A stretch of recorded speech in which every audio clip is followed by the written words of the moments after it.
A continuación, Fuerza Motriz.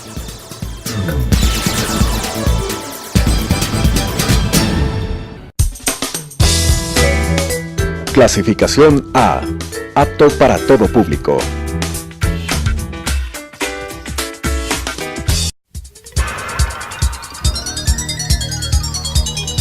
Las opiniones vertidas en este espacio por la producción y dirección del programa son de exclusiva responsabilidad de sus autores y de quienes intervienen en ellos.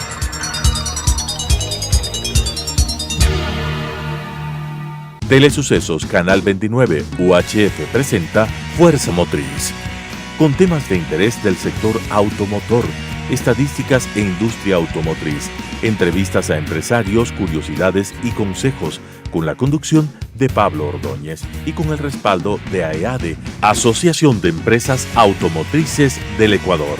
Fuerza Motriz. Hola, ¿qué tal? Bienvenidos a una nueva entrega de Fuerza Motriz, este programa que es una iniciativa en conjunto con AEADE, la Asociación de Empresas Automotrices del Ecuador. Temas nuevos, temas fascinantes, temas de interés de quienes de ustedes a través de nuestras líneas, de nuestra conexión, del Twitter, que nos manifiestan cuáles son los temas que pueden interesar a la ciudadanía. En esta ocasión, el tema precisamente que nace a través del Twitter es transporte sostenible y sus perspectivas en Quito. Varios comentarios que se generaron a través de las redes y hemos invitado a dos personas muy interesantes en este aspecto. A Karina Gallegos, amplia trayectoria como socióloga, maestra en ciencias de la política, investigadora social. Ha estado muy de cerca en temas de movilidad, fundadora de la Asociación de Peatones de Quito. Tema importante, hay una fundación de peatones de Quito, organización pionera a nivel mundial en demostrar derechos para los peatones. Y por otro lado también, al lado izquierdo nos acompaña Galo Cárdenas, consultor de planificación de transporte sostenible, con estudios de maestría de transporte sostenible en la Universidad de Leeds en Inglaterra.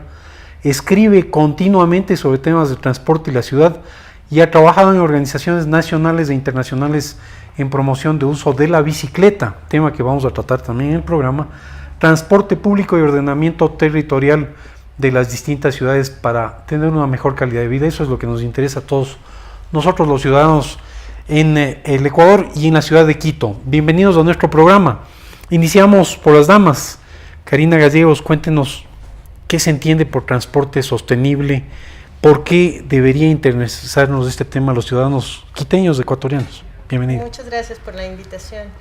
Sí, bueno, lo que entendemos como transporte sostenible es la posibilidad de movilizarnos de una forma amigable con el ambiente dentro de las ciudades, sobre todo, ¿no? Cuando hablamos de sostenibilidad estamos pensando en modelos que nos permitan una convivencia armónica con los elementos naturales. Por ejemplo, ¿cómo hacemos para contaminar menos el aire por efecto de las emisiones vehiculares? ¿Cómo hacemos para contaminar menos la ciudad con ruido?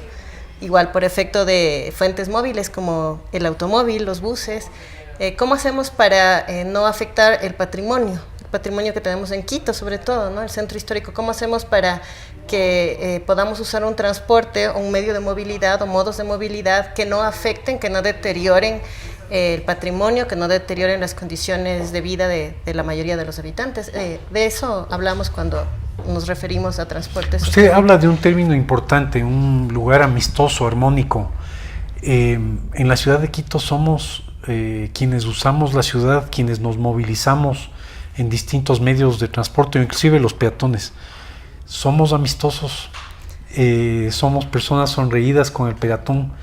Parte de este programa también es hablar de esa realidad, porque si no reconocemos aquello que debemos mejorar, pues ¿de qué nos sirve? ¿Cómo interpreta usted esa realidad en la ciudad de Quito? Creo que es palpable para la mayoría de habitantes de que las condiciones no son tan amigables, ¿no? entre ciudadanos. Creo que falta un poco desarrollar aquí una conciencia de ciudadanía, de comunidad. Se ha perdido muchísimo esta visión de ciudad, de una comunidad solidaria. Hay bastantes fenómenos que se han ubicado con respecto sobre todo al uso excesivo del automóvil. Por ejemplo, la famosa ira del conductor, ¿no? Hay varios estudios que demuestran, le toman la presión arterial, los latidos del corazón, cuando sale de la casa y cuando llega al trabajo luego del tráfico, y están notablemente alterados. Entonces, esto se percibe a diario. Los pitazos, cuando uno es peatón, uno esperaría que el pitazo del auto se pueda escuchar también dentro del vehículo, porque al estar nosotros conduciendo en una cápsula, no escuchamos el volumen que recibe el peatón o el ciclista cuando está expuesto, ¿no? No tenemos chasis, no tenemos protección. Entonces, claro, a uno le pitan y es una forma de insulto, de agresividad, uno devuelve al auto, entonces en ese círculo que no termina nunca, ¿no? Las condiciones no son interesante, y tenemos mucho por hacer y tenemos mucho por madurar en una ciudad que está creciendo y creciendo de manera muy rápida. ¿Cuál es su evaluación, señor Cárdenas, usted que ha tenido tanta experiencia en este tema de movilidad, respecto del sistema de transporte urbano en la ciudad de Quito? ¿En qué hemos avanzado y en qué debemos mejorar? Bienvenido. Bueno, muchas gracias por la invitación.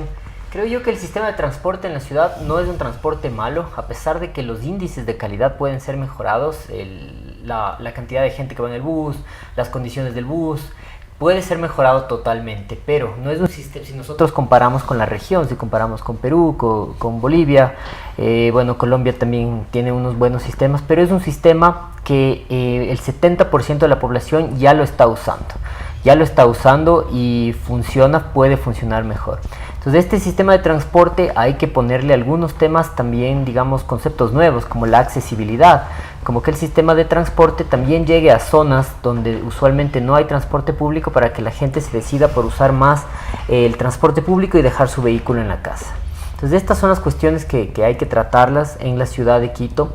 También tenemos que pensar Quito como un distrito metropolitano, no solo como la ciudad larga que está en esta plataforma, sino también pensar en las conexiones con el Valle de los Chillos, en las conexiones con Calderón, Carapungo, que son muy importantes en la ciudad y que generan muchísimos viajes.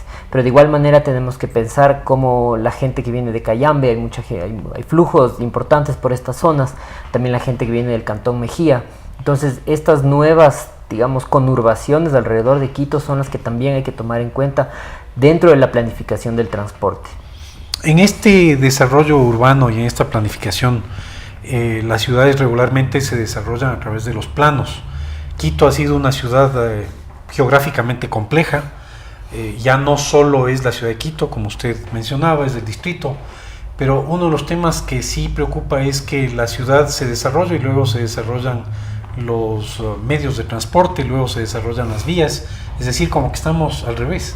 Totalmente. El caso de la Ruta Viva es un ejemplo que lo estamos viviendo en vivo, digamos, de cómo el desarrollo a través de las vías no siempre es positivo. Digamos, se creó esta vía, pero no se creó un ordenamiento territorial alrededor de esta vía para decir, ok, aquí no puede crecer urbanizaciones porque va a generar más viajes motorizados, y como no hay transporte público por la Ruta Viva o todas estas urbanizaciones alrededor, genera muchos más viajes donde arriba en la ciudad, en los ingresos de la ciudad. Entonces, todas estas cosas están conectadas y las vías usualmente nos dicen por dónde va a crecer la ciudad si es de manera desordenada. Para nosotros tener un crecimiento ordenado en la ciudad, en muchos países lo que crece primero son las líneas de transporte público. Entonces, usted instala la línea de transporte público y alrededor de la línea de transporte público empieza a poner multifamiliares, digamos, que no siempre son adecuados, pero a densificar o a urbanizar. Un tema importante de que ya habíamos hablado de la convivencia, pero profundicemos un poquito de qué se trata esta convivencia vial y de qué forma se integran estos elementos, y hablemos acá ya del sector automotor. ¿Cómo convive el sector automotor con el peatón? ¿Cómo convive el sector automotor con el ciclista? ¿Cómo convive con el motociclista? ¿Cómo estamos en ese sentido comparado con otras ciudades? Es interesante hablar de convivencia en la ciudad, pero nosotros desde la Asociación de Peatones al menos hemos revisado exhaustivamente este concepto, porque no nos parece que corresponda a la realidad urbana en la que se vive. ¿Por qué? Porque creemos que es más importante tomar en cuenta la escala de vulnerabilidad de los actores de la movilidad. Entonces no podemos pedir iguales condiciones, iguales derechos a un peatón que a un conductor, porque el conductor está protegido, por lo mismo que conversamos hace un ratito, no tiene un chasis, tiene una protección. En un accidente entre un peatón y un conductor de automóvil, siempre el más desfavorecido va a ser el peatón. ¿Quién puede frenar? Sí, es el conductor. Hay imprudencia de los dos lados, pero creemos que más allá de pensar únicamente en el tema de convivencia, es necesario realizar un análisis más equitativo de acuerdo a las capacidades y a las vulnerabilidades de cada uno de los actores de la movilidad. El peatón en esa escala es el menos favorecido, es el más desfavorecido y de hecho las condiciones urbanas tampoco le ayudan para su movilidad segura, ¿no? Tenemos un altísimo número de peatones atropellados a nivel nacional, en Quito no es la excepción, claro. Igual pasa con los ciclistas, y el tema de la planificación a la que se refería Galo, el tema de las vías súper anchas, de los puentes elevados para el cruce peatonal no están considerados desde el usuario, o sea, uno no puede pedirle a una persona de la tercera edad, una persona que lleve cargas, etcétera, son subir 2, 3 pisos, si está con cargas, si está como un bebé o simplemente no quiere subir, le da pereza porque se va a cansar. O sea, los peatones deberíamos cruzar a nivel, por ejemplo. Entonces, ¿cómo construir una ciudad? Si queremos hablar de convivencia, es tomando en cuenta estos derechos, ¿no? Desde el actor más vulnerable, usuarios del transporte colectivo, ciclistas, peatones, hacia los más fuertes dentro de la escala de la movilidad. Siendo el peatón el principal protagonista y quien hay que proteger, porque son vidas y son seres humanos, sí cabe también del lado del ciudadano, de nosotros los peatones, una educación también, porque si es que uno traza una trayectoria, sea en bicicleta, sea en motocicleta, sea en un automóvil, ocurre tanto la imprudencia por parte de quien conduce como también la imprudencia por parte del peatón. Hay iniciativas en este sentido respecto de la responsabilidad del peatón. He escuchado en otros países como en Chile, donde hay sanciones también por la imprudencia, por no pasar por un cruce cebra o por producir un accidente. ¿Qué se está haciendo en ese sentido también para concientizar a nosotros los peatones, que también por estar tal vez en el celular o chateando se ven muchos accidentes de ese tipo? Sí, hace algunos años, no sé si recuerda, con el reglamento de la ley de tránsito se pretendió sancionar al peatón, ¿no? Por razones como las que usted señala, por no cruzar por sitios adecuados o señalados para el cruce. En la ciudad de Guayaquil hasta se llegó a encarcelar a unos peatones, claro. Bueno, primero no hay las suficientes condiciones legales, digamos, para sancionar. No tenemos términos medios. No tenemos. No es la cárcel, no hay un proceso de educación. Además, no tenemos un documento procesos extremos. No tenemos el rato que un conductor realiza una infracción, se le quita puntos o la licencia o el documento para conducir. Al peatón, ¿qué? Nosotros no necesitamos una licencia para hacerlo, ¿no? En ese sentido, nosotros hemos tenido más bien una posición radical. Sí, es importante por cuidar la vida de cada uno y salvaguardar la vida, cruzar por los sitios de seguridad, pero ¿cuántos sitios de seguridad seguros, valga la redundancia, tenemos en Quito? Las condiciones de las veredas dan mucho que desear, no hay inversión para el tema peatonal. Los pasos cebras están literalmente pintados porque generalmente no se los respeta. Si no hay un semáforo, los autos no se detienen para dar paso al peatón. Los pasos cebra están ubicados en las esquinas de los giros a la derecha, entonces cuando uno va a cruzar está el auto sobre el paso cebra esperando para salir. Entonces es legislación internacional lastimosamente, pero habría que revisarla y adecuarla a la realidad nacional. Lo que usted dice nacional. Es, partamos de la infraestructura, de la responsabilidad pública, así es, en términos de que un peatón camine con las seguridades básicas. Así es. Y luego hablemos del siguiente paso, que es la educación. No hay paso cebra, entonces ¿cómo le educo que pase por el paso cebra si así no existe o no está pintado? O como usted decía, el paso peatonal elevado con unas gradas bastante gigantescas como para una persona de la tercera edad. Muy interesante el punto de vista desde el lado de la defensa del peatón, interesantísimo. Volvamos a las ciclovías y las campañas relacionadas a las ciclovías. En Quito hemos hecho algunos esfuerzos de ciclovía, primero con el ciclopaseo el fin de semana, iniciativa interesante, tengo la oportunidad de verlo todos los fines de semana, cada vez más ciclistas en esa iniciativa, aunque sea de fin de semana. Pero la solución real a la movilidad tiene que ver con el uso permanente. Dos problemas en la ciudad de Quito. Primero, la geografía, ¿no? La geografía no es una geografía plana, no es una geografía simple, no se presta a veces para que uno tenga que subir unas cuestas muy complejas, a menos que tenga un estado físico envidiable, como sucede con algunos atletas ecuatorianos, pero no todos somos atletas.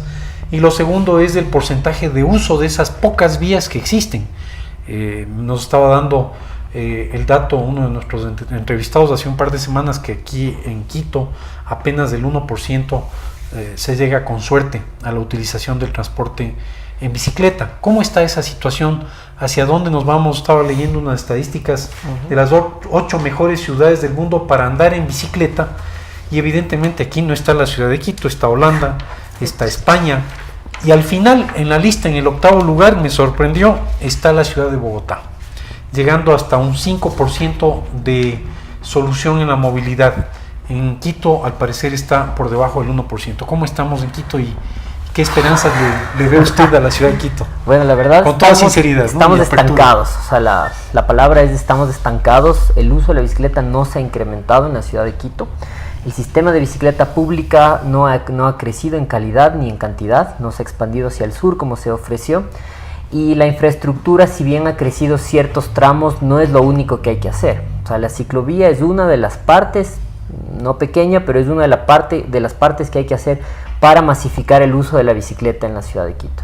Partiendo del concepto de que necesitamos que la gente use más bicicleta en la ciudad. O sea, este es uno de los elementos centrales del desarrollo que el Ecuador se ha comprometido en el marco de normativas internacionales a decir, bueno, tenemos que reducir el uso del auto para cierto tipo de viajes. En este caso son los viajes al trabajo, ¿no? Vamos a decir de lunes a viernes en la zona norte de la ciudad es donde se concentran la mayoría de viajes. El 80% de esos viajes son menores a 5 kilómetros.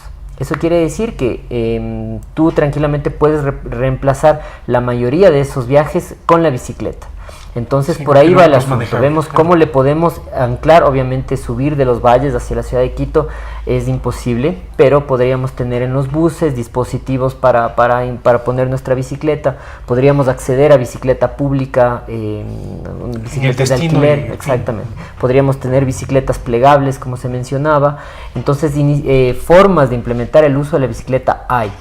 Lo que no hay es una inversión adecuada y una voluntad política para implementar el uso de la bicicleta. Entonces en Quito este tema ha estado estancado, y me atrevería a decir que también en el país es algo que solo se ha visto como una actividad deportiva, que solo se ha visto como una actividad recreativa, como una actividad para un grupo social muy enfocado, específico. Exacto, muy específico. No masificado. Exactamente, no masificado para la mayoría de la población, que también, porque obviamente sabemos que hay personas de la tercera edad que usan el vehículo privado y no podrían acceder ese grupo, aunque nosotros podemos ver en ciudades de Europa, en Bogotá, en Santiago, gente de la tercera edad usando bicicleta, ¿no? Entonces la tecnología también está ahí, las bicicletas eléctricas para grupos vulnerables también se pueden usar. Por supuesto. Pero lo que pasa es eso, lo que pasa en la ciudad de Quito es que ha habido un estancamiento, no ha crecido la infraestructura y necesitamos que esta realidad cambie, ¿no? Estamos hablando del metro y hay grandes expectativas relacionadas con el metro. Nos hablan que no llega a solucionar el 15% del problema del transporte de la ciudad. Se habla de que hay estaciones como la estación de San Francisco que va a desplegar más de 60,000 personas que van a tener que movilizarse al sitio central del centro de Quito, que es la Plaza Independencia. Ya me imagino ese río de gente saliendo, 60,000 personas desde la Plaza de San Francisco a la Independencia, y no se ha visto la solución del metro como una solución integral, es decir, que llegue a una parada como la de San Francisco y que existan espacios de bicicleta donde uno se pueda movilizar. Sería un sueño fabuloso que en el centro de Quito Totalmente. uno se movilice solo en bicicleta. Sería un éxito. Cerramos el centro de Quito, se mantiene el comercio, que los comerciantes son los que defienden eso, pero que sea un sitio solo para bicicletas. ¿Cómo está este tema de la bicicleta y la conexión con este aspiracional del metro, que toda la ciudad está pensando que se resolvió el problema del transporte con el metro de Quito? Bueno, tuve la oportunidad de participar en una consultoría para ver cómo se integra el metro con la bicicleta. Obviamente, cuando se diseñó el metro de Quito no se diseñó con este concepto de intermodalidad entre la bicicleta ni las redes peatonales, pero pudimos incidir de alguna manera, ¿no? Hay esta información y lo que encontramos es muy interesante. es que alrededor de las estaciones mucho del terreno que está tiene un desnivel menor al 5%. Obviamente hay estaciones en las cuales, como el San Francisco, que conectar la Marín con San Francisco puede ser complicado caminar o pedalear o subir más que nada, ¿no? Bajar no habría problema. Pero también tuve la suerte de escribir un artículo para saber qué cosas hay que hacer aparte del metro, porque el metro, la construcción física es una cosa, pero si usted no integra todo el transporte que está alrededor, o si no hace unas buenas redes peatonales, o programas para que digamos, quienes más usan transporte público son estudiantes y trabajadores. Si no hacemos que los estudiantes y las conexiones a sus colegios sean adecuadas, seguras, la gente va a seguir usando el troleo, la gente va a seguir usando otros modos de transporte, haciendo que compitan entre ellos, y esto hace que la ciudad, digamos, colapse su sistema de transporte por fallas financieras o porque el metro no funcionó como esperábamos, ¿no? Entonces actualmente no hay esa conexión directa en el metro. También se habla de tener un buen sistema de bicicleta pública para que el área de influencia de cada estación se incremente. O sea, lo que yo puedo caminar, digamos, en 15 minutos puede ser tal vez 1 kilómetro, pero en bicicleta a 15 minutos podría tener unos 3 kilómetros de cobertura alrededor de las estaciones. Entonces la bicicleta puede ser uno de los puntales para que el metro amplíe su capacidad de captar pasajeros, ¿no? Importante la influencia, y todo aquello que usted haya logrado pues va a ser bienvenido, porque esa conexión con el metro resulta fundamental. La ordenanza prioriza a la caminata, peatones y al ciclismo como medios de transporte sostenible en Quito, y esta fue aprobada por unanimidad de los concejales el 13 de diciembre del año 2017, hace pocos días, en el Consejo Metropolitano. ¿Cómo se llevó a cabo esto? Y estamos hablando de una política que no demuestra un convencimiento total hacia el peatón y hacia el ciclista. ¿Será una nueva novelería este asunto de la ordenanza del 13 de diciembre? ¿Qué opina usted? Hay algo importante que rescatar en el caso de Quito, y es que quienes estamos como Galo, como nosotros, trabajando en el tema de movilidad sostenible desde más de 10 años, hemos visto que históricamente Quito es una ciudad en la que los grandes cambios en el tema de transporte, de movilidad sostenible, sobre todo se han llevado desde las organizaciones sociales. No ha sido la voluntad política, no ha sido el alcalde ni los concejales quienes han gestado este tipo de iniciativas y cambios. El ciclopaseo, por ejemplo, que usted mencionaba, fue una iniciativa ciudadana. Todas las reformas geométricas de protección al peatón se han hecho desde las organizaciones, el tema de reconocimiento de derechos, la oposición a parecen la iniciativas sanción. de los concejales. Parecen, ¿no? Así es, el tema de las multas por estacionamiento en veredas, el tema de todo este tipo de sanciones en pro de los grupos más vulnerables de la movilidad. En Quito se ha hecho desde las organizaciones sociales, de diferencia, por ejemplo, del caso de Bogotá, donde fue una iniciativa de la alcaldía mayor. Nos llevan 30 años de ventaja, ¿no? Con el tema del día sin carro, con el tema del uso de la bicicleta. En Quito no, en Quito hemos sido las organizaciones, y en el caso de la ordenanza a la que usted hace mención, pasa lo mismo, ¿no? Hay una figura que está encabezando esto desde el Consejo, que es Daniela Chacón, que se ha hecho cargo, digamos, ¿no? Que se ha querido tomar esta responsabilidad. Usted, parecería sí, que sí. Está conectada, digamos, al menos con este tema de la movilidad sostenible y con las organizaciones. Conoce de algún modo el proceso que se ha llevado aquí desde hace más de 10 años de parte de nuestras organizaciones, y por eso ha decidido encabezar este proceso que se ha hecho totalmente de forma participativa, como deberían ser la construcción de las ordenanzas y las leyes, ¿no? Desde los propios usuarios lo que se ha hecho es construir esta ordenanza con la opinión de todos los colectivos de peatones y ciclistas de la ciudad de Quito, para llegar a acuerdos, y sí, fue aprobada de forma unánime, pero no sé, más allá de lo que usted preguntaba del tema de la novelería, nosotros creemos que lo importante es el control, porque leyes tenemos maravillosas, ordenanzas tenemos maravillosas en la ciudad de Quito a nivel nacional. La aplicación de las leyes, la implementación de las mismas, el tema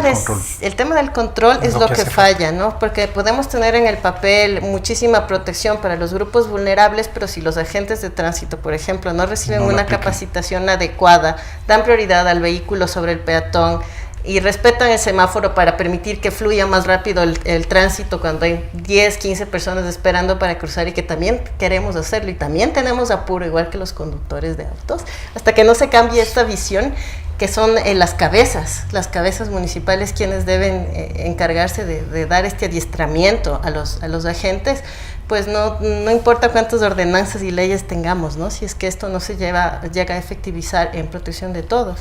Excelente, nos quedó corto el programa. Hablamos sobre transporte sostenible y sus perspectivas en Quito. Nos acompañaron Karina Gallegos y Galo Cárdenas, quienes conocen sobre el tema del respeto al peatón, conocen sobre el tema del ciclismo y del transporte público a través de la bicicleta. Y algo interesante, combinar estos dos elementos del peatón, en primer lugar el transporte como el ciclista y por supuesto el transporte a través de los medios automotrices, esa sana convivencia entre los tres. Muchas gracias por estar en nuestro programa y pues esperamos en alguna otra ocasión invitarles porque hemos quedado muy cortos en la entrevista. Muchas gracias. Muchas gracias. Gracias también.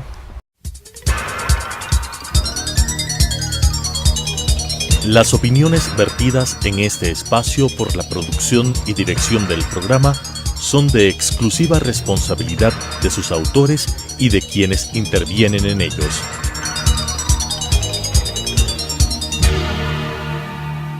Telesucesos Canal 29 UHF presentó Fuerza Motriz, con temas de interés del sector automotor, estadísticas e industria automotriz, entrevistas a empresarios, curiosidades y consejos, con la conducción de Pablo Ordóñez y con el respaldo de AEADE, Asociación de Empresas Automotrices del Ecuador.